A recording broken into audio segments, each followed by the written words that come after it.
Oh, excuse-moi, vas-y. Okay, you're good. Alors, bon après-midi tout le monde. Good afternoon, everyone. Welcome back to the Montreal Forum on the place of Canada in the world. For all of you who are just joining us for the first time over the internet, I'm Gabrielle Marlot, and I am one of the Masters of Ceremony for this afternoon. We're going to hear two presentations this afternoon. The first is actually a panel that young youth leaders and activists are going to take part in. They're all Canadians who are heavily involved in their community in various different ways. My name is Russell Drummond, co-host of the Montreal Forum on Canada's place in the world. There are two presentations this afternoon. The first is a panel discussion with emerging Canadian youth leaders and activists already representing Canada internationally in a variety of ways. The second will be a series of rapid-fire reports from the youth workshops summarizing the main ideas from your discussions earlier this morning. We encourage online participants to feed their reports back to us during this session so that we can incorporate it through the email and the participation on the website. Just a reminder that if you're online, you can send us your comments and questions following these steps. Click on the participation button, enter your email address, and then write your answer in the space provided and push send. Or you can send us an email at, to forum150@experiencescanada.ca. It is now my pleasure to introduce to you once again Gregory Charles, who will moderate this afternoon's panel presentation. Thank you, sir. Merci beaucoup. Merci tout le monde. Okay. Are you guys having a good time? Yeah, you are? That's good. And learning a lot, and I know that as the day progresses, you feel like there's nothing else that can go in. I hope not, because on a des jeunes gens fascinants, et je vais leur demander d'abord. We've got some fascinating young people, and I'm going to ask them to take us through their experience and their projects quickly. Talk to you about their personal experience and their projects, and then we get to hear some of your questions, and we get to hear some of their thoughts. Are you okay with that? Yes? Okay, very good. Alors, je vais commencer par Mélanie Rose Frappier. Mélanie Rose Frappier. Melanie, she's very, very proud of her French heritage and Métis heritage as well. She has incredible international experience for such a young girl. She's participated in a 3-week project and has just gone back to Sudbury. She's set up something that is called It's Cool to Be Healthy. C'est cool d'être en santé, which is an interactive program on clean way of living and all that you need to do to be in good health. And she's young. Can you imagine when you're my age how preoccupied you'll be with this stuff? Mélanie, please tell us a few things about your projects and your experience. You want to come to the podium? Sure, thank you. And please, let's give her a round of applause. Encouragement. Annie, bonjour. Hello, everyone. So with a show of hands, who here is having an amazing day? Good. And who here is ready to have an impact on their communities? Good. I'm very happy to see so many hands go up because I was exactly your age when I decided to make a difference in my community. And before I explain that, I will introduce myself. I believe I had a presentation here today. I'm not sure if I'm supposed to be putting it on. Is there a clicker? Oh, perfect. Perfect. So I will start by introducing myself. I am not a technology person. Oh, is it working? Perfect. So my name is Mélanie Rose Frappier. I'm 20 years old, and I come from Sudbury, Ontario. I'm currently a student at Laurentian University studying Promotion de la Santé and Indigenous Studies, and my goal is to become a doctor in the near future. However, who am I as a person? This is maybe the most important and difficult question to answer because no individual is the same and no one is simply one thing. According to the Indigenous culture, the teenage years which you are in is the wandering stage. You begin to learn your hopes and dreams. You understand your values and your morals, and you also understand who you want to become as a person. Being able to identify who you are is very important, especially if you want to make a difference in your community, because along the way, you will be faced with struggles and obstacles, but if you are able to identify who you are and stay true to who you are, nothing and nobody will be able to stop you along the way. So my question for you is to ask yourself, who are you? Qui es-tu? And who do you want to become? So I was asked to be here today to talk to you about my community service. And in order to do so, I will start at the very beginning. So this started when I was accepted by the US Embassy to be a Youth Ambassador of Canada in 2013. I spent 3 weeks in the United States where I learned about how youth can have an impact on society. That's when I decided to create a program called It's Cool to Be Healthy. C'est cool d'être en santé. As we all know, health is a very big issue for youth today. Most of them don't play outside, they'd rather stay inside and play video games, and they don't understand the importance of a healthy lifestyle. My program, It's Cool to Be Healthy, is based on raising awareness about a healthy lifestyle through physical activity, games, and nutrition. With this program, I present to schools, daycares, and associations across the country, and I've been able to reach over 26,000 youth with this message. With this program, with the help of Le Centre Communautaire du Grand Sudbury, I have also been able to hand out bags filled with information to the children after each event. This was in order to reach not only the children, but also the families, because the parents are responsible for their child's physical activity, but also their food. With this program, I was also able to hand out over 250 soccer balls to children in my community since June of 2014. My program has also become international. For the past 3 consecutive years, I have helped an orphanage in Jamaica called the Garland Hall Orphanage with my family. With the help of the community, we have been able to bring toothbrushes, school supplies, t-shirts, shoes, jewelry sets, and many other items to the children.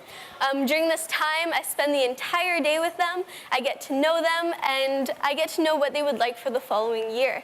For example, the first year I was there, the girls were fascinated about the colors of my nails. They had never worn makeup or any kind of nail polish before. So I made a list for the following year to add that. I had also noticed that they had soccer nets, but they didn't have any soccer balls to play with. So I made sure to add that to the list as well. So the following year, I made sure to not only bring the necessities, but also to bring activities that they could play on a daily basis. And this is maybe one of my favorite pictures. The one to my right represents the very first year I was at the Garland Hall Orphanage. And I met this little girl and we had an automatic connection, and I spent the entire day with her and her sister. And then the picture to my left is actually 3 years later, this January, when I was there with the same exact little girl, and we are still very, very close.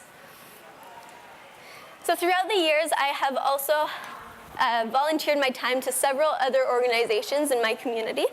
These are the YMCA, where I taught children how to play squash every weekend of my high school.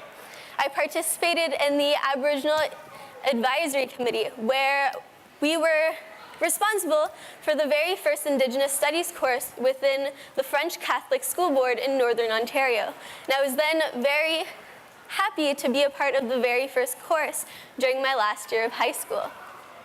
I was also on the Terry Fox Committee for the past 3 consecutive years as the volunteer and media coordinator, and we have been able to fundraise over $105,000 for cancer research for the last 3 years. I was also asked to speak at We Day Toronto 2014, where I spoke in front of 20,000 youth in the Air Canada Centre.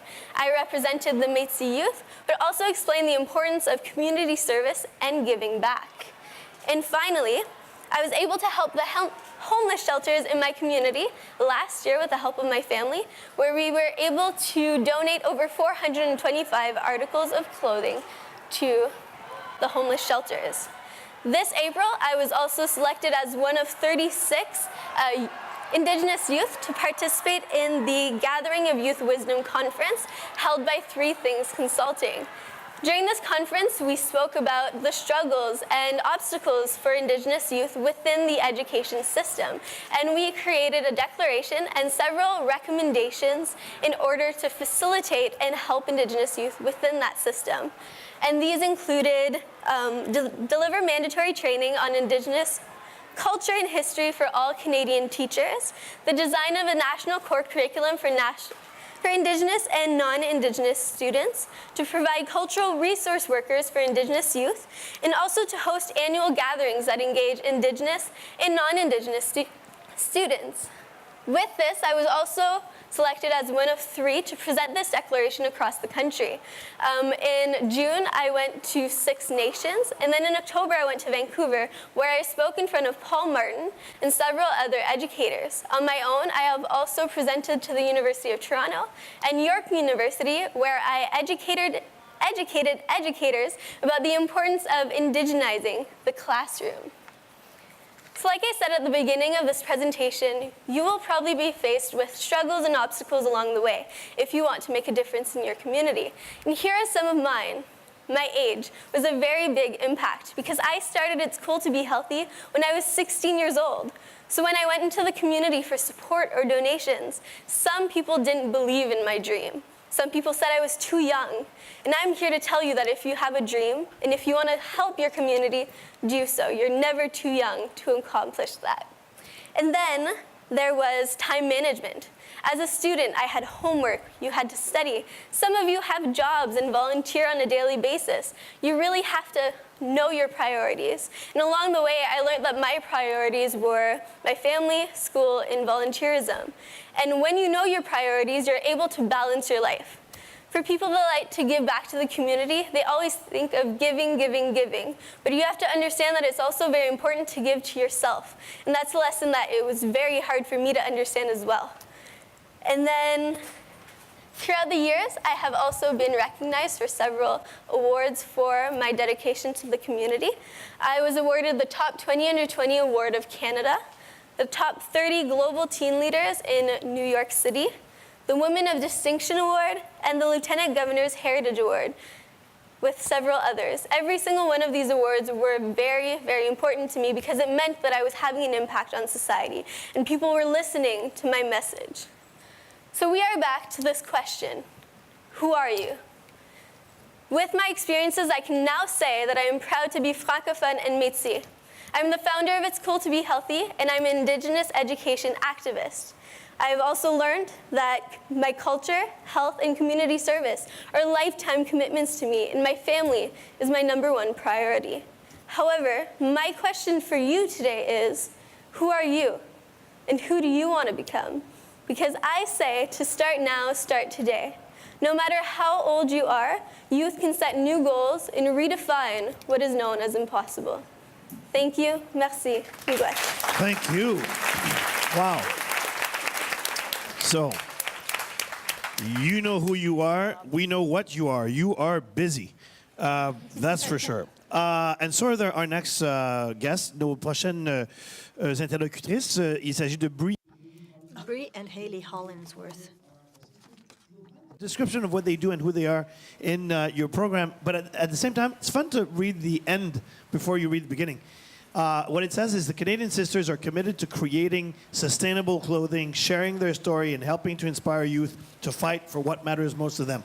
That's their objective. Now, how they do that is pretty amazing because they founded something that's called Ungali Clothing Company, a Canadian sustainable clothing company. And Ungali is fiercely committed to bringing awareness to sustainable fashion while creating a new ethical style standard. And this is not just words. And I'm going to ask them to either just stand up or come to the podium because I think we hear you very well with your microphones. Please, a round of applause for Bree and Haley Hollinsworth. Hi everyone, my name's Haley Hollinsworth and this is my sister Bree Hollinsworth and we are the co-founders of Ungali Clothing Company. So we're here today to talk to you a little bit about the background of the industry that we work in, but also mostly about our startup story and how and why Ungali all came to be. So our story started back in Thunder Bay, which is where we're from. It's a smaller city in Northern Ontario. So we're really excited to be here in the city talking to you guys. It's also a very interesting place to be talking about these issues, as Quebec used to be kind of a manufacturing hub for clothing. So clothes were designed here, manufactured here, sold here, and worn all across Canada. We've now seen this huge shift within the industry, which we'll refer to as fast fashion. And basically the production of them is being outsourced to developing countries. So they're extremely cheap for us to buy. And this may seem like a great thing that we can fill our closets with all this stylish clothing, but really we need to take a step back and ask at what cost is this coming to us at? We're seeing severe impacts on the environment. And not only this, but we're seeing basic human rights violated every single day in these factories. So it was this awareness and this realization that sparked the idea for Ungali Clothing Company. Here's a little bit about us. Ungali is a recycled, ethical Canadian clothing company based out of Thunder Bay with a fierce determination to change the way people think about their clothing. So something that people find really shocking when I tell them is that the fashion industry is the second most polluting industry in the world, next only to the oil and gas industry. So the average person throws away approximately 80 pounds of clothing every single year. And this is only possible because of the transition to the fast fashion industry. Fast fashion industry is really the shift within the industry where manufacturing used to be done all within North America. So that translated a price to the consumer, which was fairly expensive for people to buy clothing. And now this shift is seeing manufacturing being outsourced to developing countries where labor is extremely cheap. So these cheap prices for labor are then translating into cheap prices for clothing. The conditions for the people in the developing world are getting worse and worse. So safety standards are being ignored, corners are being cut, and this is allowing clothing to be mass produced. It's making clothing so that it's almost like a disposable product. So we found out about this incredible fabric that was made out of plastic bottles, and we started researching it, why more people weren't moving in this direction. What we really want people to understand about Ungali is that it's more than just a logo or another cool brand. It really is this movement towards people being more aware of the severe and detrimental impacts that the clothing industry is having on people and the environment. So in order to change this, Ungali, we're really focusing on educating people, spreading the word about the problems in this industry, and being really transparent in everything that we do. We do what we do because we really believe in it, and people may think that the impact they make by buying a sustainable t-shirt isn't really that big, but really it's part of this way bigger movement. It's standing up for people, it's standing up for the planet, it's really standing up for change. And it's not a matter of people not caring, because we know that people care about these issues, but it's a matter of people being unaware of them. And that's the fundamental problem, and that's really what needs to change, and that's what Ungali is about. Please remember that every piece of clothing is touched by another life, as well as affects the world around you.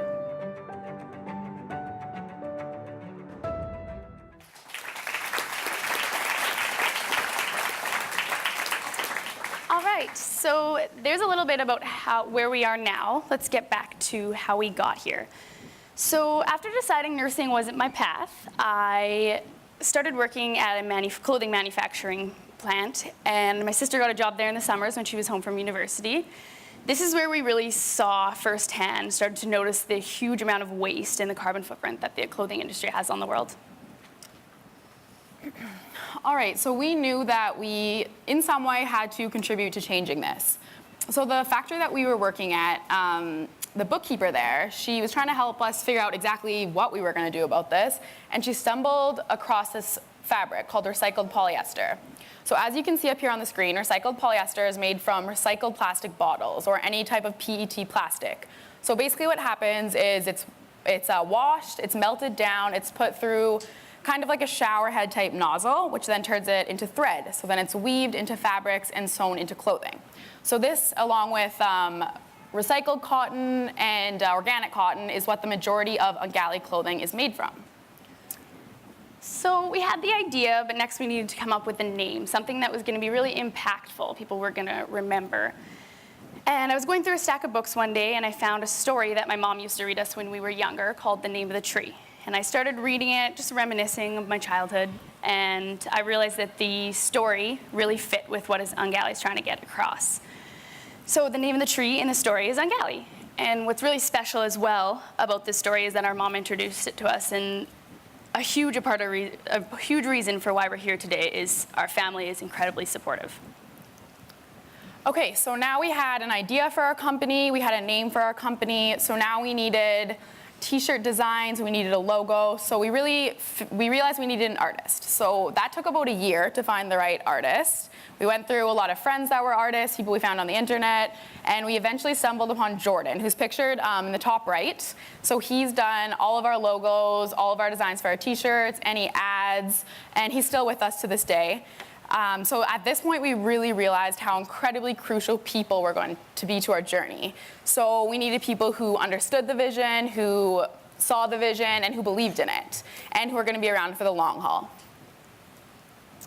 So at this point, Ungali wasn't making any revenue. So both of us were still working at servers at Pizza Hut. On break one day, we were listening to the radio and we heard a commercial come on about a local innovation center holding an accelerator program. So it was $15,000 grant, mentorship, and office space for 3 months. So basically that night, we put it in our application. The next day, we had an interview. The day after that, we found out that we were accepted, and we quit our jobs at Pizza Hut, and we went all in. So what this program really gave us was it took Ungali as an idea that we had and really turned it into a company that we knew had potential to have a very serious impact. So after we were done the accelerator program, we were kind of set out into the world on our own to figure out what we were going to do with this new company of ours. So we spent the next summer kind of creating brand awareness. We were out at local events, local markets, and that's Christmas, we decided to have a pop-up kiosk in the mall in Thunder Bay, which was probably one of the best decisions we ever made for our very young company. Just the walking traffic alone in the mall got people stopping, talking, asking questions, and the sales alone from the Christmas season as well kind of got us through the first year and into the second one. So the attention from the mall, it started to create a lot of buzz about Ungali. So people were hearing about us in other cities, Toronto, Vancouver, and we were lucky enough to receive a Top 30 Under 30 award for sustainability leadership in Canada. So that came as a very unexpected award. We were very honored to receive it. And luckily, Canadian Geographic magazine noticed the award. So at that time, Canadian Geographic magazine, along with Shell Canada, were looking to give away 5 grants to 5 different sustainability initiatives run by young Canadians. So we were lucky enough to be one of them. So at this point, Ungali was really starting to move and grow. We needed to go back and fix some of the challenges that we were having at that point. So we were manufacturing in the US at this time, and we were having troubles with our factories meeting minimums, as well as getting packages across the border, and the Canadian-American dollar was just never reliable.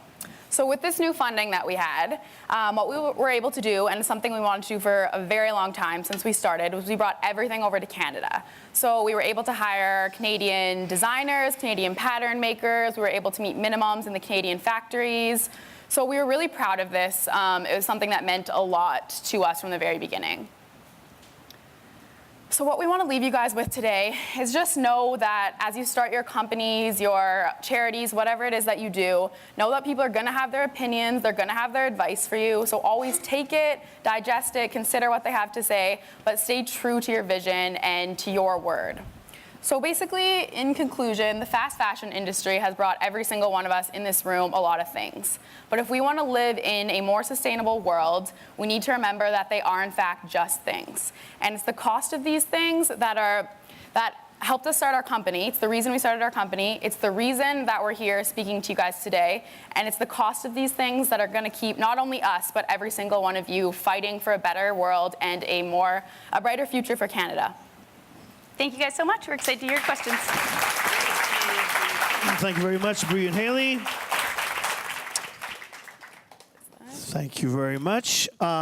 We've heard a lot already. Hein? On a entendu beaucoup de choses déjà. Assez pour... We've heard lots and lots, but there's still plenty more to come. Antoine Nouvet, qui est conseiller en prévention des conflits. Our next guest is Antoine Nouvet, conflict prevention advisor and open source data advisor. And it is serious stuff. He instructs. He teaches at the Auschwitz Institute for Peace and Reconciliation in New York, and does research at the SecDev Foundation in Ottawa. I'll let you tell these good folks about what you do. Merci. Applaudissements, please. A little round of applause. Merci beaucoup. Thank you very much. Think about three things today, and one of them is me. The other one is you. And this third thing is what I do, this work on peace building and the link with new technologies in conflict zones. And for me, the passion for the last years has been working on the front lines of some of the conflict issues that are most important to Canadians, such as what's going on in Syria, or some of the issues that are being faced in regions close by, like Latin America. So that's the kind of angle that I'd like to bring to you guys, is a Canadian who's spent most of his time outside of Canada and actually in the region. I just came back to Canada about 2 weeks ago. So that's the angle that I'd like to bring to offer you guys. So I'm not going to speak so much about myself, but I'm more going to speak about the work that I do and why that is maybe something of interest and relevance to yourselves. So to sum it all up, what I work on is something called open empowerment. That's the term that I use for that. Now it's at the heart of the digital revolution that we're all living. And when I say the digital revolution, I'm speaking about a simple thing that we all take for granted. The fact that we're all online, for example. There's 3 billion people on the planet Earth that are online nowadays. There are more cell phones than there are people on Earth. How many of you have a cell phone with you right now? If I could just see kind of the raise of hands. Yeah, and then who's online is also important. 2/3 of those online are under the age of 35. 35 still sounds kind of old, but then it starts getting more interesting when you're saying that 50% of those online are actually under the age of 20. And 80% of that category, the youth, are actually on social media. And if you start adding up these numbers, Facebook, for example, if it were a country, it would be the 3rd largest country in the world. So that's a lot of numbers, and it's kind of interesting. People can share photos of celebrating Canada Day or of their cat, things like this. Not that interesting, kind of like fun though, yes, but not that significant in some ways. But then there's a reality check to that. The catch to all of this is the kicker, is that 3 billion people are online, but 3/5, like over half, 3/5 of the people that are online are actually in what we call fragile environments. So these are conflict zones, places with poor governance, where perhaps governments don't actually represent the people and there are no elections. And so the average user of these cell phones, which we're all carrying around, that average user is not on St. Catharines or out in, studying at the University of Toronto or York University. The average user is actually more likely to be in a huge, relatively very poor city like Karachi or Dhaka, or in an area that's facing a lot of issues with organized crime, like some of the rural regions of Guatemala, for example. Or in a Syrian refugee camp, for that matter. That is your average user. It is not us who are sitting or standing here. And so the implications for open empowerment, which is the revolution that I'm talking about, is that, I'll give you an example, actually, which is the case of Syria. Take Syria, for example. When war broke out, the number of people using cell phones actually shot up by 400,000. So 400,000 people went to the equivalent of Rogers or TELUS or whatever and got themselves a cell phone package. That's while 2 million people exited the country as refugees, and 6 million people were shifted in the country as internally displaced people. Now, why would that happen? That's because for people who are in these much more dire environments, these fragile environments, access to social media, to Facebook, to Instagram, to anything that allows them to communicate is as important as access to water, as access to food. They need to know, can I go out today? Can I walk on the streets? Is it safe? is my family alive? And these questions are answered through this kind of social media. So that's where open empowerment and this explosion in new technologies gets to be a bit serious, as you were saying. And it's also, there's another less rosy side to it, which is something that I've been seeing through my work, which is the bad uses of open empowerment. So what I'd like to say is open empowerment is double-edged. There's a lot of positive uses, such as movements like Idle No More, or issues that might come up after an election, such as in the US, when different voices get voiced online and there's can be kind of a democratic movement. But you also have cases of armed violent groups and governments using the online environment as a way to intimidate others. So I spent quite a bit of time in Mexico, for example, which is really close by. Some of you might even know Mexico from vacations. And Michoacan is a gorgeous state, beautiful beaches on the west side of Mexico. Stunning, perfect place for vacations. Actually, Canadian butterflies travel there, they migrate. It's an annual spot where tourists go. Go a bit further west, and you end up seeing a region that's raked in violence. I've seen journalists who are scared for their lives and hiding their identity for simply sharing a story or a photo on Facebook. I've seen journalists, or I've heard of journalists rather, who can't share that story with me because they're dead. And it's that environment where censorship starts prevailing online and people can't really express themselves through the tools they're talking, or the tools that we take for granted. And that's where you start seeing negative uses. Now, that's not really what I think is the most interesting thing and what I want to focus on with you today. It's more, what do we do about it? And how do we capture the positive aspects of this open empowerment revolution and avoid snuffing it out, the positive aspects, as we try to block out the negative aspects? And that's what I'm particularly worried about as I come back to Canada now and I try to work more in Canada on issues that I've seen abroad. And what I've seen is that countries are now censoring the online space much more than in the past. So we went from 7 countries when I started working on this some years ago that were actively censoring online space, whether your tools like Facebook or online, or just access to websites. It's gone up to over 90 countries today. And the risk that I'm seeing is that we're going to lose that opportunity of an open space to express ourselves. So the work on open empowerment, I'm shifting now from me to yourselves. And so for me, the work has offered me a lot of opportunities. It's meant travel to over 60 countries. It's meant lectures with big shots at Google or in presidential offices. I've gotten to know the everyday story of people, whether in Michoacan or in Karachi, with regards to all of the issues that I'm talking about. And it makes it very interesting. And a lot, how did I get there? A lot of it just came from my own personal interest. It came from saving up when I was in high school, working at Second Cup and heading out for a year in backpacking in Latin America, for example. So there's some, take the initiative, apply for the grant when you're working at Pizza Hut, for example. There's that aspect to it, which is up to you. But then there's another aspect, which is these issues are so new that nobody is really, the leaders to deal with these issues are people in their 20s and in their teens. It's really my generation, your generation, which is, we are the protagonists of everything that I've just described so far. Much older, quote unquote, wiser, more influential people come to people like me and will come to people like you for answers on how to deal with these issues. And that's where there's a huge opportunity, and it's up to you guys to decide how much you're going to get involved in this or how little. And on that last point, I'd like to just, my biggest kind of takeaway here isn't so much an opportunity, but more a risk, more a challenge, which I think your generation will face.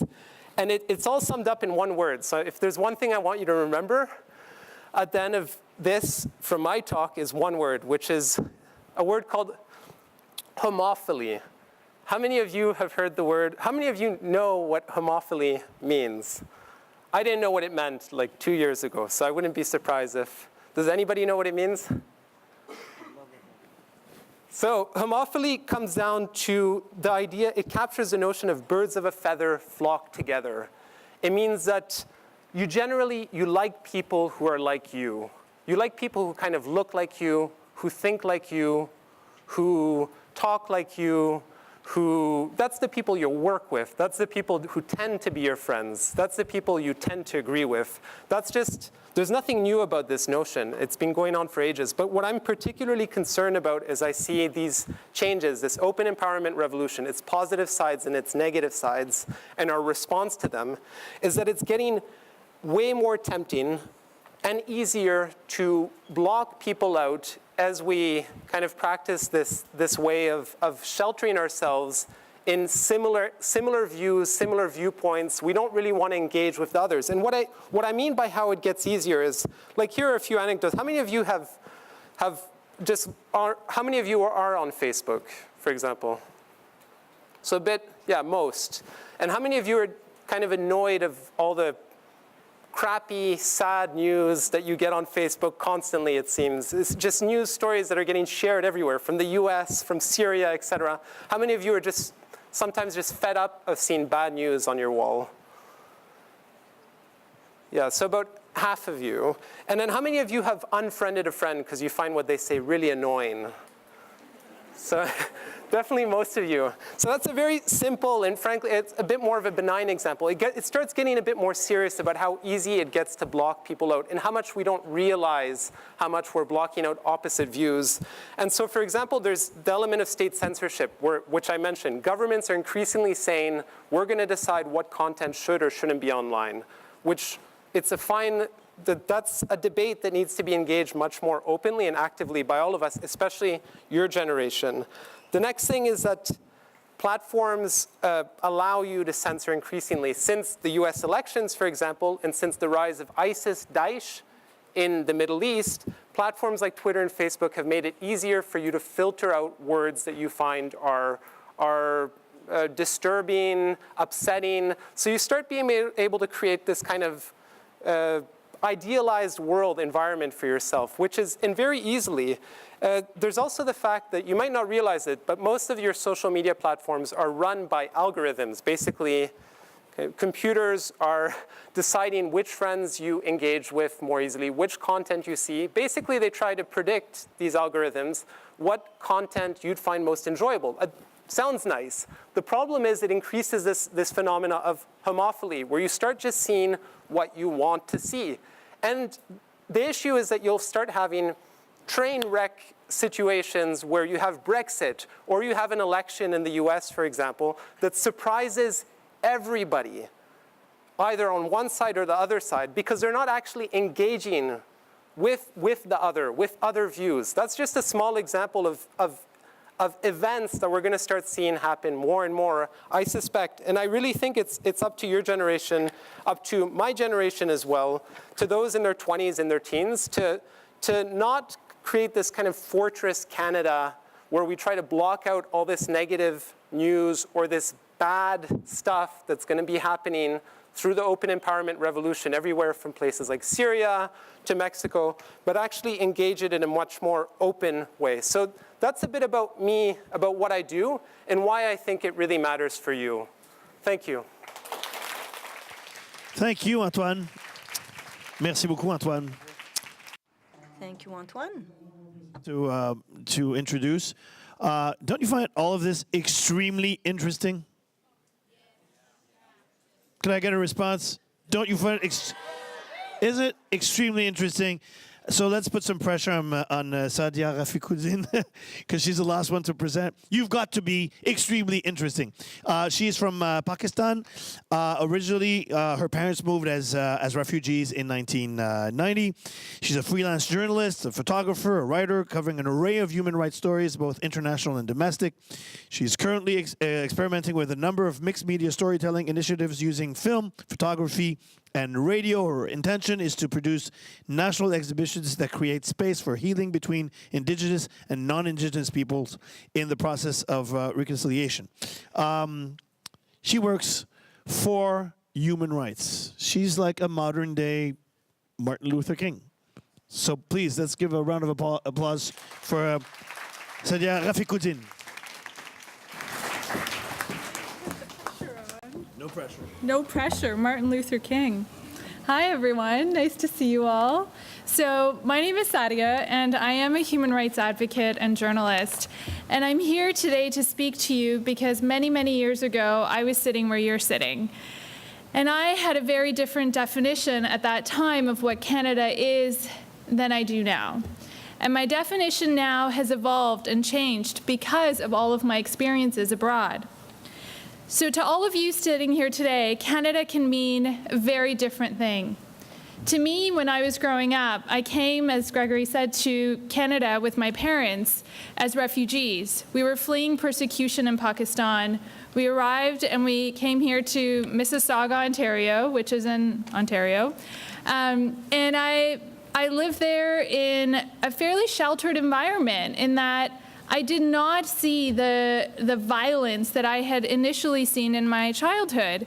I did not experience the overt persecution that I had seen in my childhood. But what I did see were other things, and I'll speak to you a little bit about that today. What I noticed was my father had a really difficult time getting a job. My mom ended up becoming a child home daycare provider so that she can make ends meet for me and my two younger siblings who were both born here. I noticed that English was a really hard language for them to learn and to also speak. I learned that opportunities for them came not because of their merit, but because of whether or not they could actually be who they are and because of who they were as people, not because of what religion they were or what community they belonged to, like they had in Pakistan. So there was a lot of good, but there was a lot of challenges at the same time.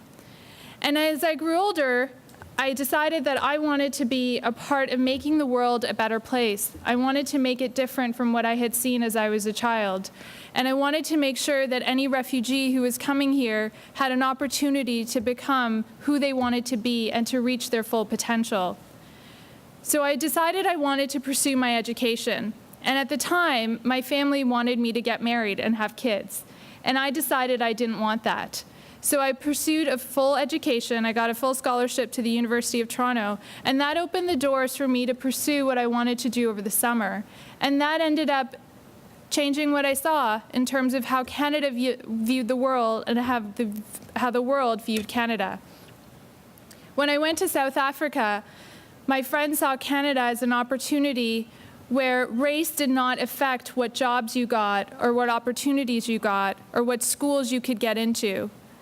I noticed that my Kenyan friends were able to come to Canada and decide whether or not they would be gay, or they could actually come out and be gay here. I realized that my friends were able to be themselves in Canada, that they were able to explore who they wanted to be and go forth in their dreams. But that Canada is not necessarily the Canada that exists for a young Indigenous person who is growing up in a small, remote community. That Canada does not provide equal opportunity for everyone.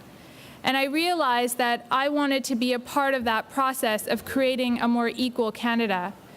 So I'm here to help you guys think about what you want to do in your life and in your future. And there's so many ways in which you can do that. You can volunteer. You can have difficult conversations. You can travel. You can consider starting a summer business.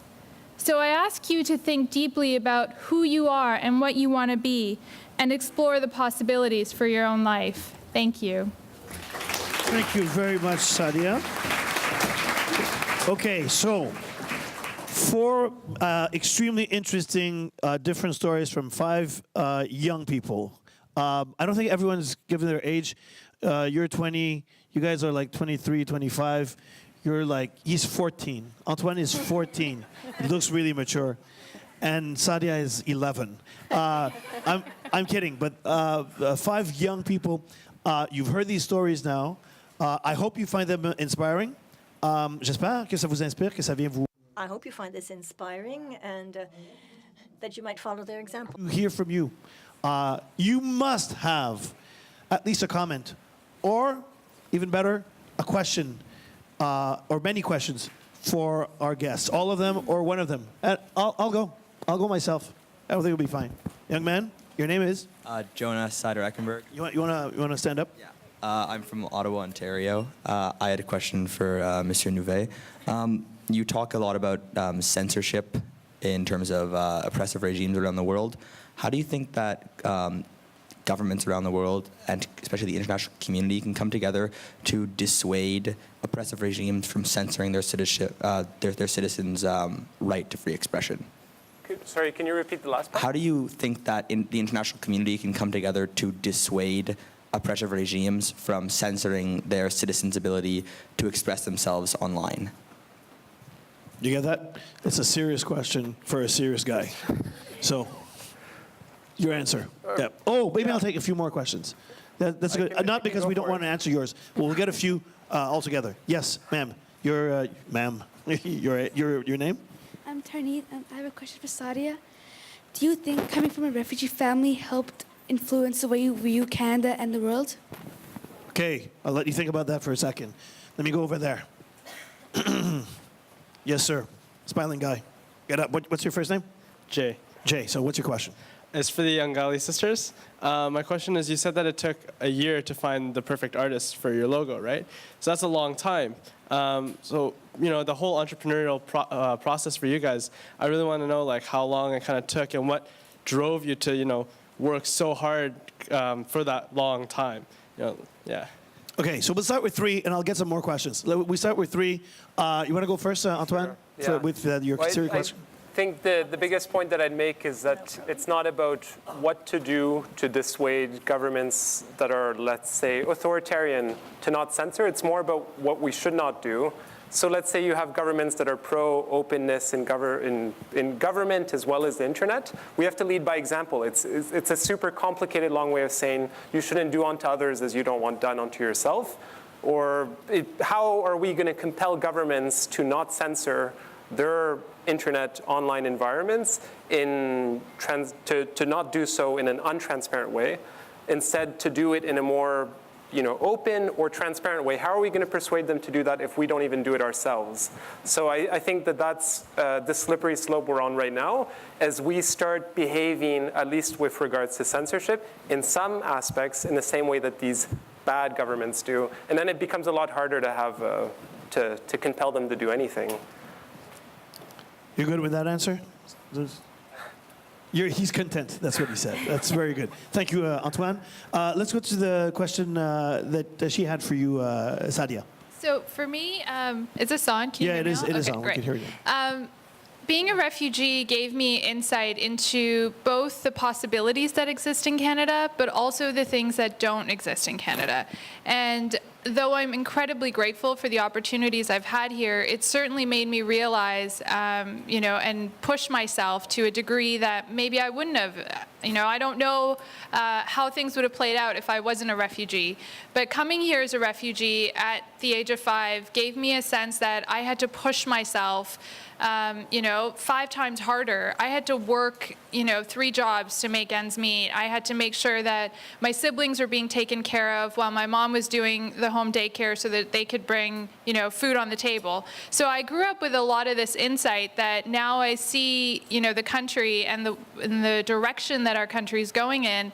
And I mean, as you guys have probably heard, 25,000 refugees have been accepted and are being brought into the country, which is a huge achievement. I mean, we are leading the world in walking the walk and talking the talk. But 25,000, as Antoine said, out of millions of people who are fleeing right now is a very small number. So I think we can do so much more. And in terms of how this country has influenced me, I hope that I can continue to be an advocate because I have that insight. I suppose you were quite inspired by your parents as well. Absolutely. The effort that they put in. Well, my mom is my greatest inspiration in life. And hi, Mom, if you're watching this. But she's, what I saw in her was someone who is just willing to work really hard. And so when I hear language coming out of, the current U.S. administration or out of other people who, sometimes I'll meet people in different engagements, kind of like this, where they'll say, oh, well, immigrants and refugees, they should just pick up their bootstraps and work really hard. Well, they do work really hard, but sometimes the stakes are, set up against them.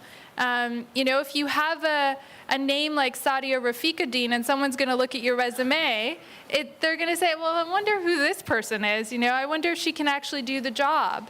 And those kinds of biases, we have to be really careful about them. We have to think about them every time, whether it's us ourselves or call out our friends if we see them doing that. So absolutely, my parents are my greatest inspiration. They're my first role models in life. But, we don't all have that. And so go out, find your friends, find your peers, and make them your role models. Build your team. Build your team. Thank you very much, Sadia.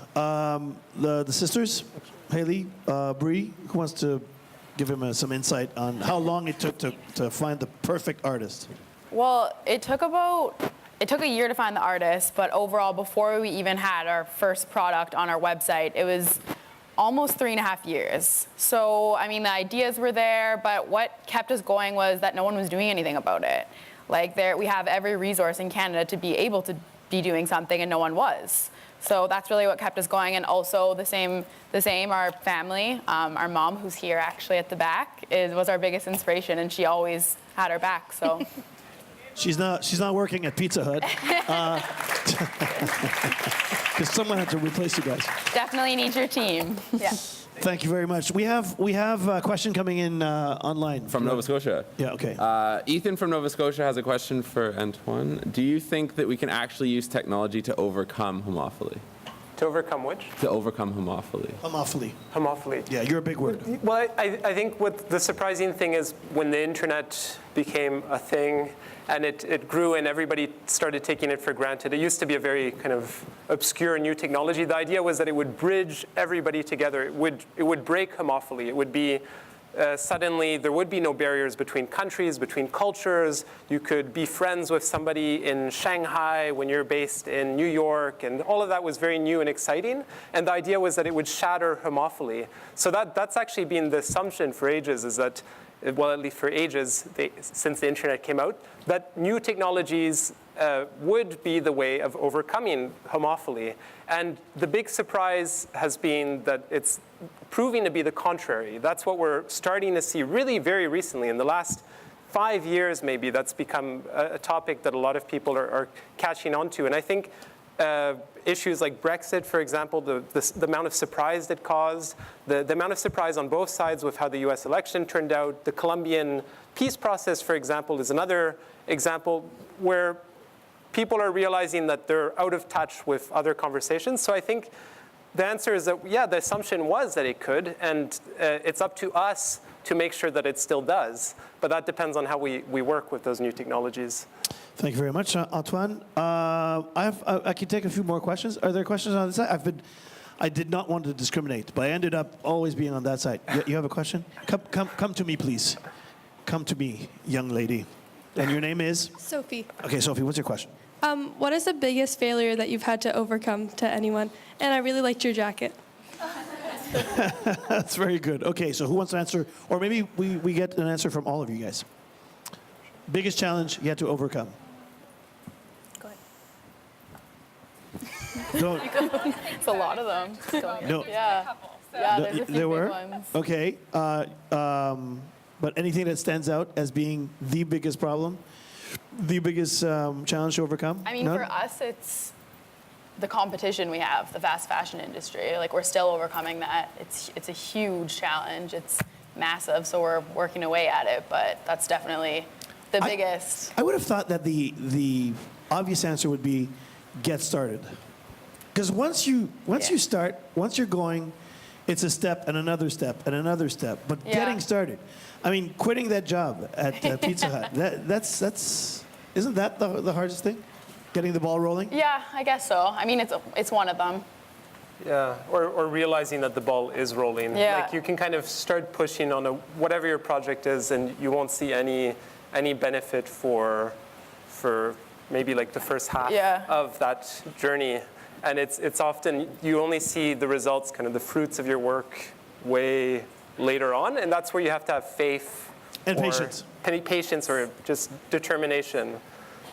Makes sense. You were going to say, Sadia? For me, when I was in high school in my last year in grade 12, I ended up having to take a smaller course load. My parents were separating at the time. I was going through a lot of domestic violence that I now very openly speak about. And I needed to, in a way, protect my mom from that. And it can be hard to do as a 16-year-old. And I realized that I needed to reduce my coursework, take an extra year, really take that time. And that felt like a huge failure at that time because all I wanted to do was to go get a university education. So I reduced the course load, took the extra year, and it just happened that when I entered university, I was in my first year, I had no idea how I was going to pay for it. And the Trinity College at the University of Toronto came out with a new scholarship that was being awarded that year for the first time. And it just happened that timing had worked out. I was in the right time at the right place. So what I initially thought was a real failure for me, that I wasn't going about my goals as I had wanted to, actually turned into a great blessing in disguise. So, I would say that you never know when. I don't believe in failure as in like you have failed. I see failure as a part of your story and your evolution, and to embrace that as something that's going to always make you stronger. Thank you very much. I'll take one more. And your name is? Sophia. Okay, Sophia, what's your question and who's it for? I have a question for the Hollingsworth sisters. I'm just wondering what your advice is to students who are hoping to pursue a career in business and things like that, and especially being a girl, and if there's any extra challenges. Interesting question about entrepreneurship. Do you want to go? No. I mean, being a girl, it kind of is how you come at it, I guess. We tried to just rise above that, and there were a few challenges here and there, but we had a really great support system in terms of starting your own business. Look for the opportunities like the accelerator programs. Always apply for them. Go out and get those kind of things. There's lots out there. You just gotta look.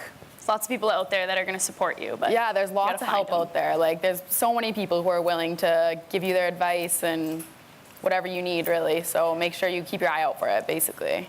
We don't necessarily have the business education. We didn't go to true, the yeah. school, so. But is that a plan of yours? Do you plan to maybe go and get some No, more? I went to kinesiology, so yeah, I didn't really have any. So we had to figure it out along the way, which we still are in some which ways. maybe but someday we'll go back. Yeah. And a quick question for you two. How's the sibling thing going? Because business is not easy. How's that going? You get along? It's good most of the time. We have our sisterly things happening, of course, but often. Yeah. But I mean, they always work out. we take a break and we come back at it. Yeah. Luckily, we don't live together anymore, so that has vastly improved things. And it's improved your mom's life as well. Yes, her life, yes. Okay, we have some more questions coming from Yes, online from right online. now. From Paul, he has a question for Melanie Rose. How could young Canadians who want to make a difference in their community start? One thing I always say is to start by knowing what you want to do. What is your passion? What is your dream? And really following it. One of the struggles I really faced was being so young when I discovered my passion, which was health. Like I said, I was 16 years old, but I looked like I was 12. Like I'm 20 years old, but I look like I'm 16. So sometimes people don't take you as seriously as you'd like. So I'd say for someone that wants to start their own program or start their own nonprofit organization, just try the best you can and don't let anyone stop you. Because like you said, there's always someone there to support you. You just have to find them. And it took me a while to find them, and I'm really happy for their support. Sounds like something Beyonce would sing. Try and don't let anything stop you. Okay, but time is stopping us. I'd like to thank Sadia and Antoine and Brie and Haley and Melanie Rose. Can we give them a round of applause? And thank you to you all online watching. And I hope you remember a lot of that. And I'm sure all of the other questions were totally meaningful. I'm sorry we don't have more time, but I hope you go home taking back something worthwhile. Thank you very much. Merci beaucoup. Hein. Merci à tout le monde et merci à nos invités. Just Thank you to our guests.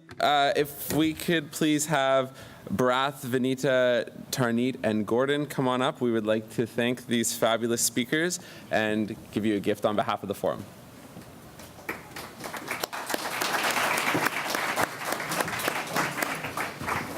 And one last big round of applause for Gregory Charles for facilitating this afternoon's conversation. Thank you.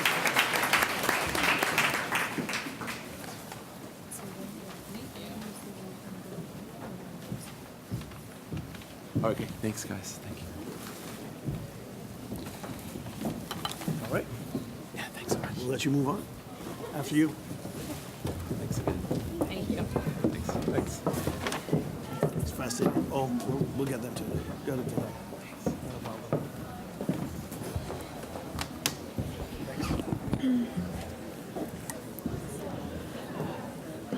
Alors, nous sommes maintenant rendus à notre dernière séance.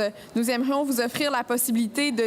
So we're in the home stretch, and we'd like to give you an opportunity to discuss the ideas that have emerged from today's event. So one person was chosen for each of the breakout groups, so we would like to invite all of you who've been so selected or appointed to come and join us on stage. So we'd like to invite the youth selected from the breakout workshops to come up right here on the stage and present their discussions. Okay, and then the comments thing for... Yeah. We'll also go through some online comments as well, as some folks have written in discussions from the online forum. Sorry. Okay, group one.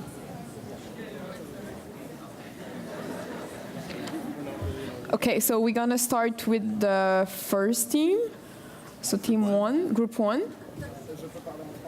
Sure.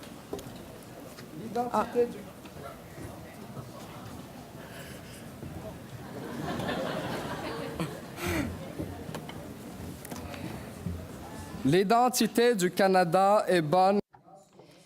The identity of Canada is sound thanks to the respect it demonstrates across the world. The security we have in Canada also allows Canada to appear credible in international armed conflicts.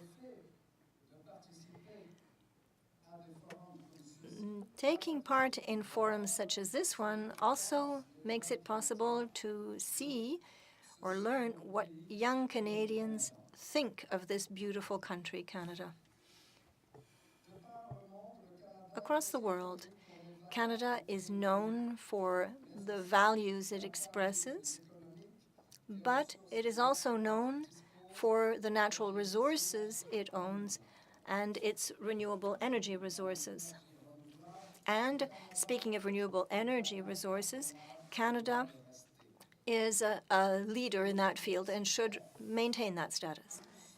And Canada should also do more with respect to protecting human rights internationally, particularly with respect to the Israeli-Palestinian conflict. And Canada also has a lot of influence in the environmental field by taking an active part in agreements that have been entered into with many foreign counterparts. Many people consider young people not to be ready to take over, essentially because the school system hasn't changed since the 1960s. It has barely evolved, despite the fact that technology has taken over such a significant role in young persons' everyday lives. We also feel that young people should be consulted more frequently, as they are being today in this forum, with respect to certain situations. We believe that general knowledge is what is most important, as Charles de Gaulle believed before us, and that youngsters, the young, should have access to this general knowledge.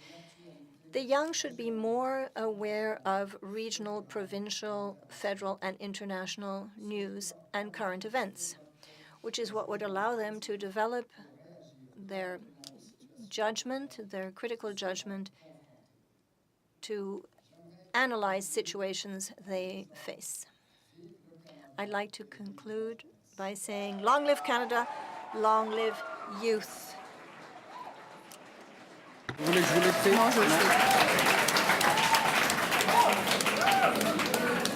Alors, merci beaucoup, Hassim Benjaoui. Thank you very much, Hassim Benjaoui. Team, Group 2.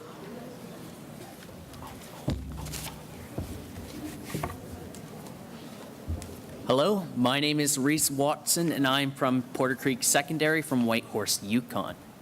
So, Canadian identity, the Canadian image. In Group 2, this is what we talked about. Now, Canada, what do you think about when we talk about Canada? Canada is really big, has a big land size, but I don't think that's as important as how big our heart is. In Canada, we represent diversity. We represent fairness. We represent equality.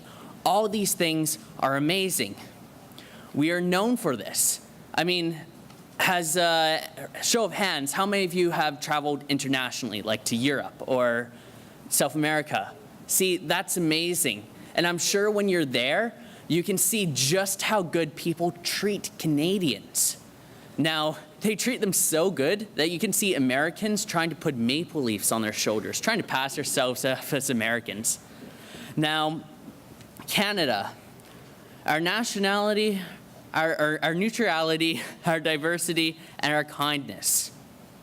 Now, what we have to do to contribute to a better world. We are a great country already, but the world, I feel like we can always improve.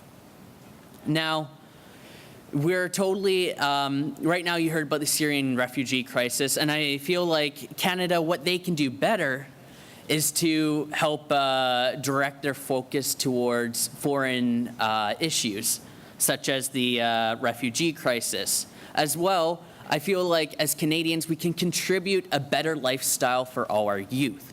We can contribute more to helping grow the active lifestyle and healthy lifestyle of all Canadians around Canada. Now, youth, we have to be prepared for the future. I always say this, youth are the future of each generation. They're going to be the ones that take over. Now, as youth, I want you to imagine, what world would you like to see? What would you like to change for the better? And to prepare youth to figure out that question, I feel like we can improve on education, which is the main point that in Group 2 we talked about. And education, we talked about maybe if we can not just keep the traditional values of a four-walled classroom and a screen at the front. We can keep on adding new technologies, but I feel like the main point is that I want us to grow towards an education where we can learn about other cultures, we can learn about the problems in the world, we can learn how to fix them, and we can learn how to grow friendly, we can grow our friendships with nations around the world. Now, to prepare a better world, or to prepare the youth to a better world, we have to not only rely on social media, but learn about issues individually. I think international exchanges, national exchanges, just being to the Experience 150, I have learned so much about what's going on, the culture, what each people aspire to do. And things like this definitely help someone to grow around fixing issues around the world. And I feel like international exchanges, learning about culture and learning about other people's culture, and that will help us to build a better world. In order to help others, you also have to learn to help yourself. Now, knowing Canada, I feel like provinces are separated by their own identity. We should create an individual Canadian identity. And by doing that and joining the Canadian identity, we feel like we can create a global identity where everyone feels accepted. Politically, economically, socially, we can grow together and as one. Thank you.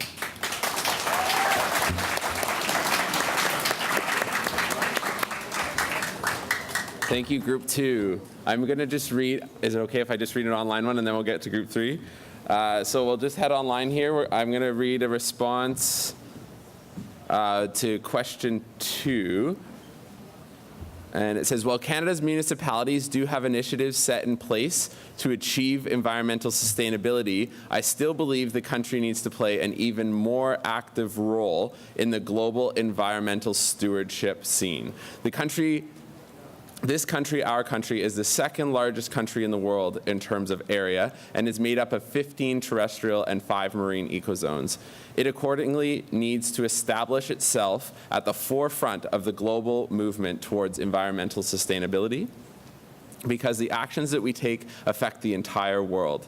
This is the fact of science, and one that is indisputable regardless of politically defined borders between nations or in any sort of economy. Canada is recognized as one of the most developed countries in the world. Others look to us for an understanding of how to achieve a society that is optimal for their citizens. And so the actions that we take with regards to the environment influence others, and their actions too have an effect on our planet.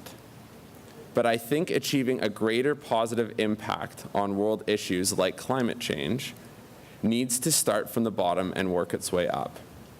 There is no doubt that if a society speaks up on an issue they are passionate about tackling, corporations and government officials will have to follow. This grassroots passion needs to be used as a role model for other nations, especially for those that are subject to corruption and/or inequality. Canada needs to demonstrate that each and every citizen of a country that has a voice that needs to be heard. So that was from Prashir, and thank you very much for that, and keep those online submissions coming in. In the meantime, we'll head on to group number 3.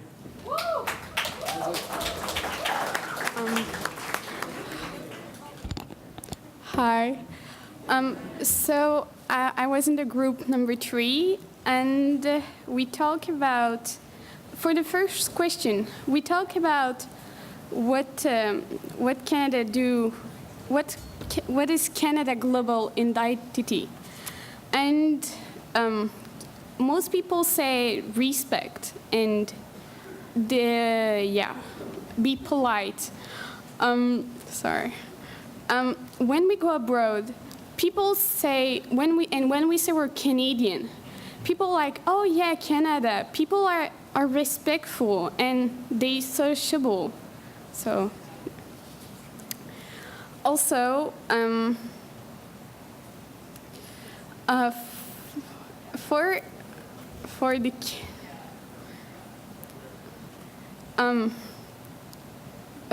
when we talk about where we think Canada could do more, most of people say we could do some stuff here. We could help people here, because like there is homeless people who need us, and but there are also people abroad in other countries who need us because they don't have enough food to eat, and sometimes they don't even have water. So, also, the third question in our group was the most answered.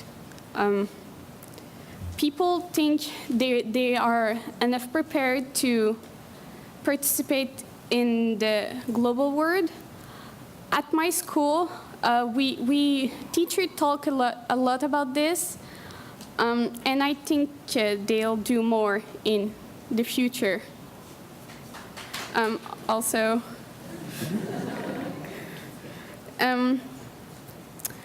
in the last question about volunteering and helping people, I think it will contribute in a better world. I think we can't do too much to help people. There's always something we can do to give to each other and help people. At my school and around, I do volunteering, and some people at my school too. For example, at Christmas time, we do the guignolé. We collect food for the people who can't have food for like a Christmas dinner, and also, yeah, and also, yeah. So, thank you.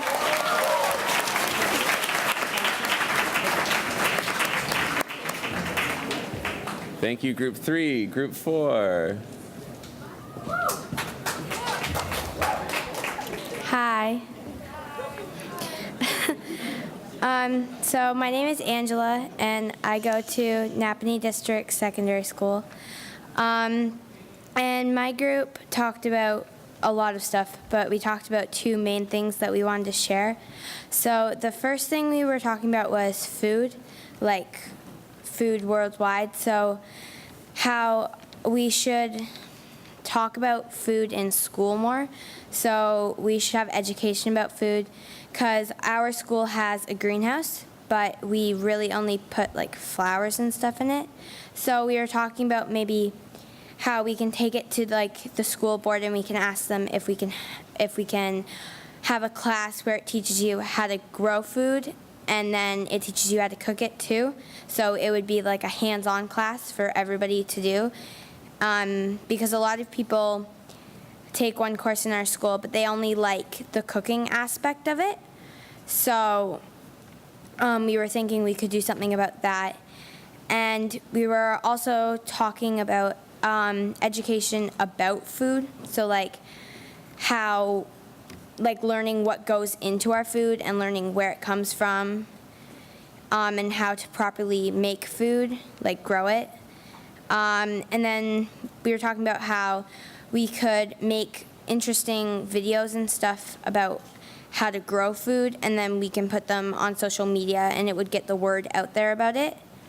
And we also talked about how Canadians, not all Canadians, but a lot of us take food for granted, and we waste food a lot. If we don't eat all of our supper, we just throw it in the garbage. So we were thinking about how we can maybe take the food that we're not going to eat, and how we could figure out where we can put it so that other people who don't have food, we could take it to them so that they can have food instead of us just throwing it away. And the second point we talked about was travel. We talked about positives of it and problems that we have with it. So a lot of problems that we have with it are cost. A lot of people don't have enough money to go travel places on planes or boats, trains, whatever. You need government permission, so a passport. And some places, their government doesn't let them travel. You're not allowed to go out of your country. You're not allowed to travel anywhere. And that's really unfortunate, because because people come up here and talk to you about, like, look what I've seen in the world. But a lot of people can't really take that in because you haven't seen it for yourself. So you don't understand really the full view of it.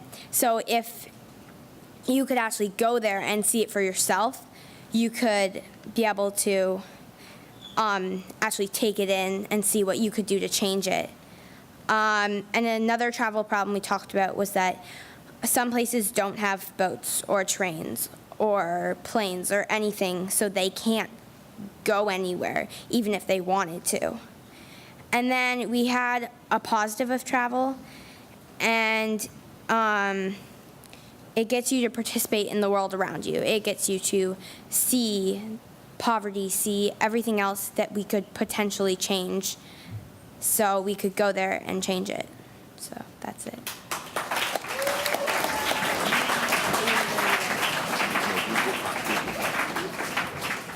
Merci. On va maintenant passer au groupe 5.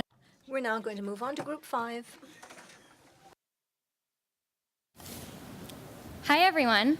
So, my name is Zoe Morgan. I'm from Nova Scotia, and I'm just so happy to be in a room full of such passionate people who care about the future of Canada.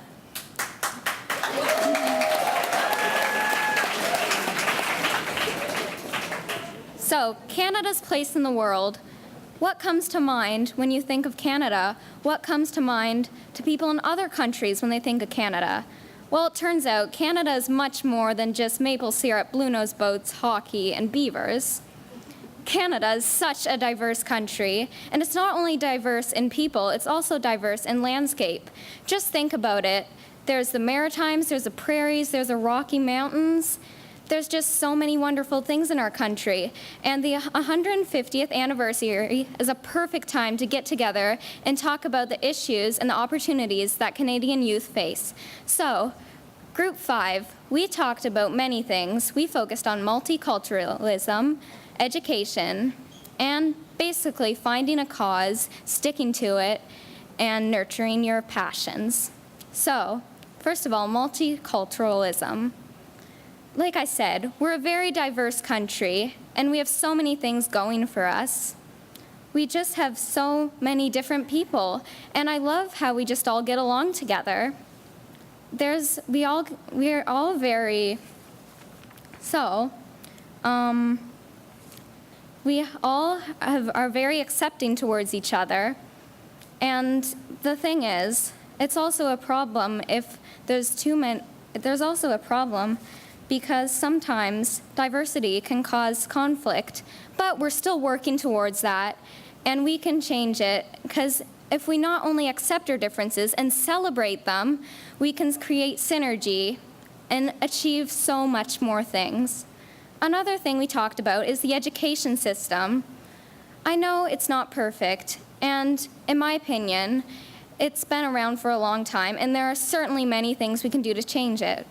In our education system, we are taught to be workers. We are not taught to be creative and to let our own inner self shine. There are many things we can do to change it. We can focus on improving their individual selves, and we can focus on developing the skills we need to really go out into the world and contribute a lot of things. Another thing we talked about is our passions. I truly believe that everyone here has their own passion, their own spark, and if we nurture it, we can all get together and achieve so much and contribute so much to this world. It's sometimes hard to find it, but if you keep trying different things, then eventually you'll find it, as long as you never give up. I'm not sure if I've found my passion yet either, but if we're all doing something we love, then we can all be content, fulfilled, and happy in life. So, I'm really happy to be here, and we've talked about so many things, and it's impossible to cover everything in just one forum, but everyone has their own unique spark and a passion, and if we all capitalize on that, we will be able, because not everything can be covered, but if we all go home tonight, make a plan, make some goals, then we will be able to do so much more. I want every one of you to not just forget about all this, because you don't need to just think it, you also need to do it. You need to get out there and do a lot of things, and then Canada will be such a better place. I'm very proud to live in Canada, and I believe that it's one of the best countries in the world to live in. And I am enjoying this forum so much. Montreal is such a beautiful city. So thank you so much.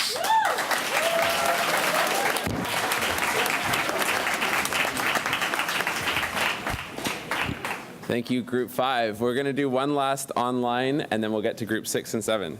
So this is from Elaine, and it's an answer to breakout question number 4. I strongly believe that you can't help others before helping yourself. Fortunately, Canada does not have many problems, but we can help the world by leading by example through what we do within Canada. There are 4 things I think Canadians can focus on bettering: relationships with Indigenous people, helping the homeless and fighting poverty, sustainable development, and fighting stigma around mental health, disabilities, and the LGBTQ community. Fixing our mistakes to what we've done to the Indigenous people is the single best apology we can send. It will send a powerful message to the world to own up to your mistakes. Mistakes happen.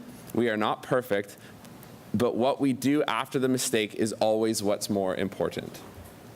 We are taught in school that we've been taught in school what we've done and the future looks promising, but there are ways to help the Indigenous people reach their goal faster.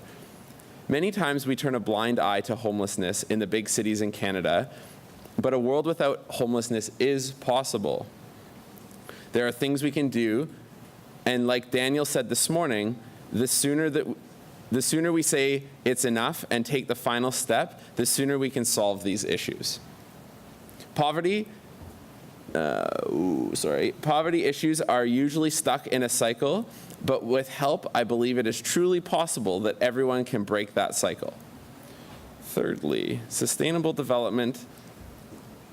Every day, we are seeing more and more green initiatives, and that's truly amazing. But the more corporations take on their responsibility to be socially responsible, to the environment, and the sooner every new project Canadians take into consideration the environmental impacts and repercussions, we may have a chance to live sustainably on Earth and inspire the world to be more sustainable. When we are sustainable, we don't have to hear about natural gems disappearing because of what we've done, we can protect them and share their beauty with everyone around the world that comes to visit Canada. Finally, fighting the stigma. I'm proud that there is more and more discussions around these topics because it's the first step to every problem, recognizing it. We are known for our diversity in multicultural ways, and if we can translate the message to spread love and acceptance of humans of any identity, I think we will be one step closer to world peace and a less hateful world. Differences should be embraced, not shunned. And we need to learn to interact with these special groups of people properly, or else they will be segregated and there will be no unity within Canada. There is always more we can do, but every little thing truly does help. Although it is hard to visualize its effects, with the help of social media, what we can do in Canada will contribute to the world as well, because everyone will be able to see it. So thank you, Elaine, and thank you to all of those that have participated online. We'll give them a round of applause, and then we'll head to number 6. Group 6?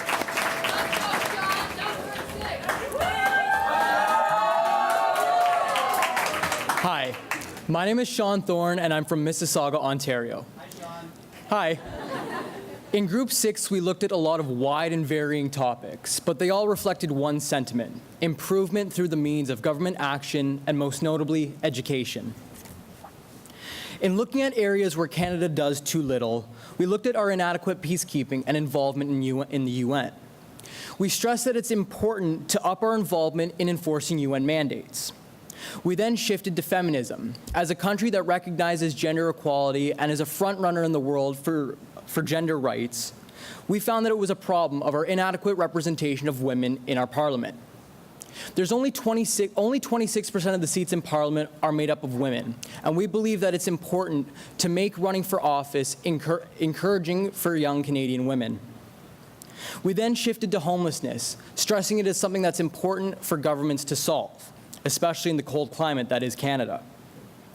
We then moved on to our natural resources. It's no shock that Canada is abundant in its natural resources, and we looked especially at water.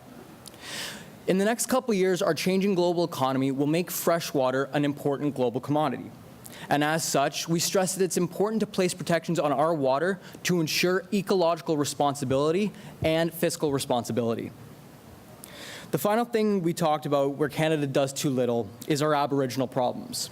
High suicides and alcoholism are characteristic to the Canadian High North. And even though we have our Truth and Reconciliation Commission and have acknowledged the atrocities our government has committed in the past, we're not doing enough to solve these problems that are still prevalent today. In looking at the preparation of youth to strive in this world, there was a little bit of a debate. Some people wanted more vocational education, looking at labor sectors and more special training in high schools. But then the subject of automation came up, which was something that I did for my submission project, so it was something that I was very passionate about. And a few of us agreed that automation is going to render a vast majority of labor jobs obsolete, and an educational shift focusing on technology is needed. And touching on automation, a universal basic income was briefly discussed. Following that was a frankly controversial topic, looking at assimilation and ethnicity in Canada. A debate was raised on whether or not assimilation is forced by Canadian societies for minorities. And there was this sentiment that a Canadian identity is something that's forced upon minorities, and heritage brought and culture brought from other countries is often forgotten. Our discussion ended before we could come to a conclusion, but the debate continued. And a smaller discussion was undertaken in the Aga Khan exhibit, questioning the degree of which new Canadians should integrate into Canadian society. And being such a touchy subject, there was no definitive conclusion reached. But nonetheless, it was something good to finish on. Because no matter what side of the debate you were on, it was a needed reminder that this cultural mosaic that is Canada, this multicultural society that we should all be so proud of, is something that is in fact fragile. And it's something that will take constant cooperation and teamwork to maintain, especially as Canada's next generation. Thank you.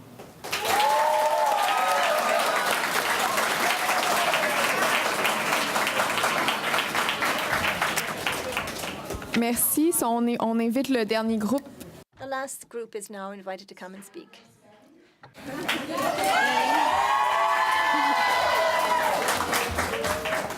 So hello, my name is Jade. I'm coming from John Rennie High School here in Montreal, representing Group 7. So we're going to start by what are we best known for as a country?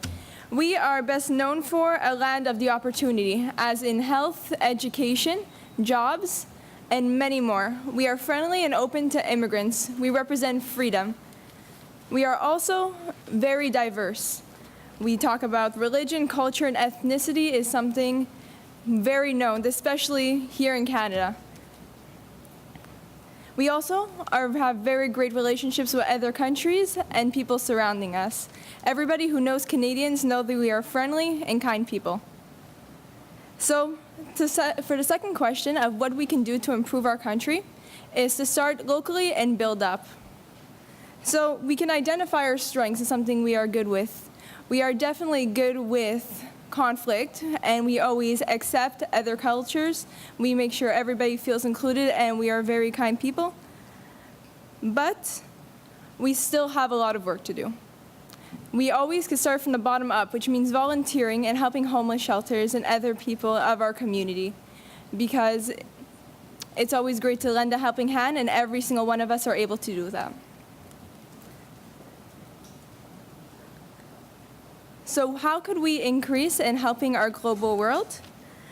Firstly, we have everything, all the resources and everything we can to create a more accepting world.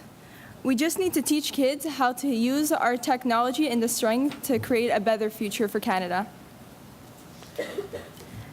The last thing we want to talk about is there more that the youth could do here at home to support their communities and provinces that also can contribute to a better world?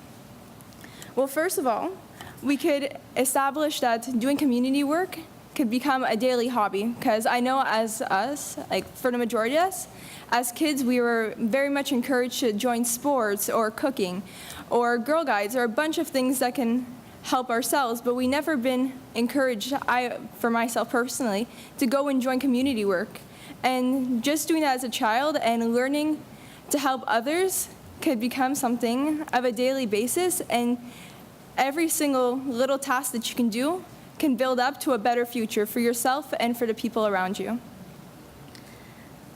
So just remember to focus locally, move up, and never to procrastinate, because if you keep pushing things to tomorrow, tomorrow will never come. Thank you.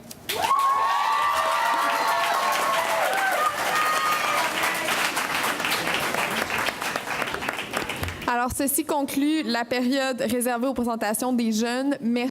So that concludes the feedback from the breakout groups. It was most inspiring to listen to each and every one of you. Thank you so much for your contributions.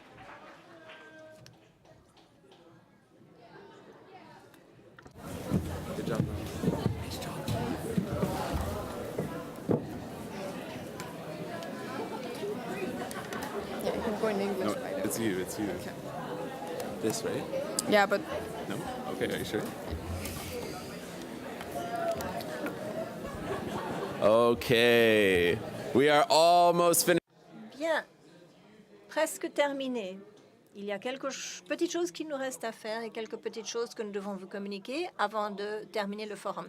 D'abord, est-ce qu'on peut remercier le groupe La Banque TD, Great West Life, la Fondation McCain, WestJet, Expérience Canada et tous nos commanditaires en les applaudissant très très fort de leur soutien.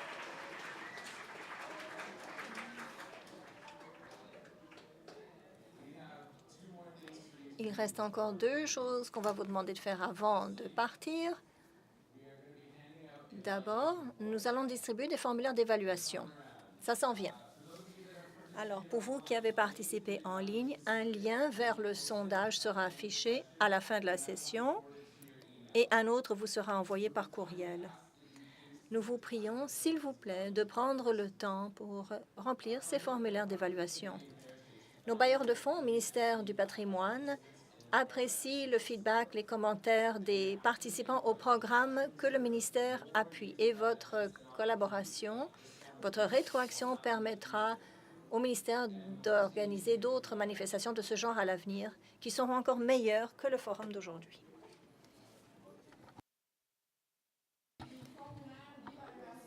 La journée d'aujourd'hui, donc pour ceux...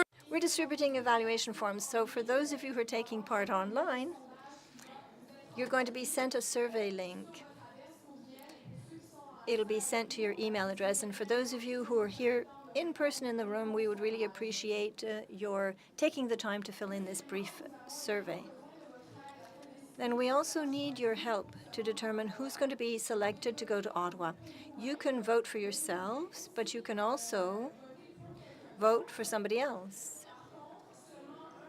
However, you only get one vote. For those of you who are voting online or who are taking part online, don't worry, you're going to be sent a link that will allow you to vote as well. We haven't forgotten you.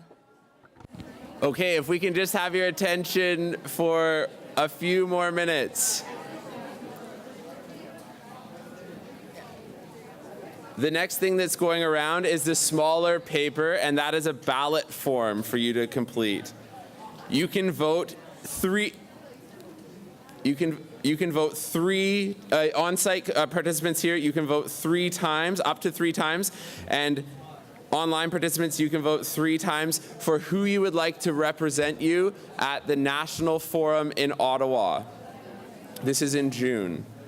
Your votes, along with input from the educators, volunteers, and program staff involved in the forum, will determine the final selection of 37 national youth participants that will represent this group from our Montreal Forum. We will notify the successful candidates within the next 4 weeks. Please complete both the survey and the ballot before you go, and we will collect them on the way out.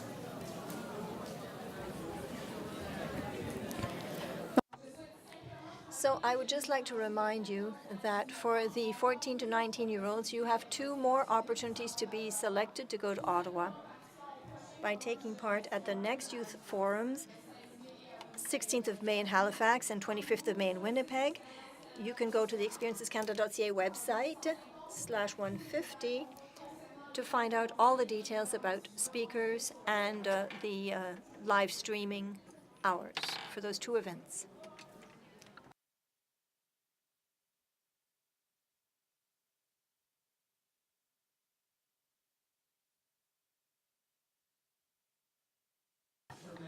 Participation today. Please remember, there are still 2 more youth forums that will be held in Halifax on May 16th and Winnipeg on May 25th, which means you can earn 2 more chances to be a representative at the National Youth Forum in Ottawa. You can participate in person or online. However, whether you continue to Ottawa or not, we're almost done. We're almost done. Whether you continue to Ottawa or not, be proud of yourself for the role that you've played here today. Your voice matters, and your actions do make a difference in how Canada sees the world and how the world sees Canada. Thank you.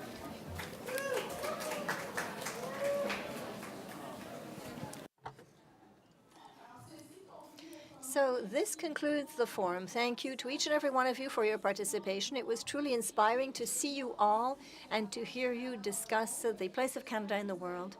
I hope that you will continue to hold this kind of discussion once you're back at home, in your communities, in your schools. And mostly, please keep on expressing yourselves and getting people to hear your voices, and you can all be proud of the role you've played in Montreal. Thank you also from the students from Montreal schools who've come to participate. We really appreciate your presence. I hope to see you all soon, and particularly to see you all in Ottawa.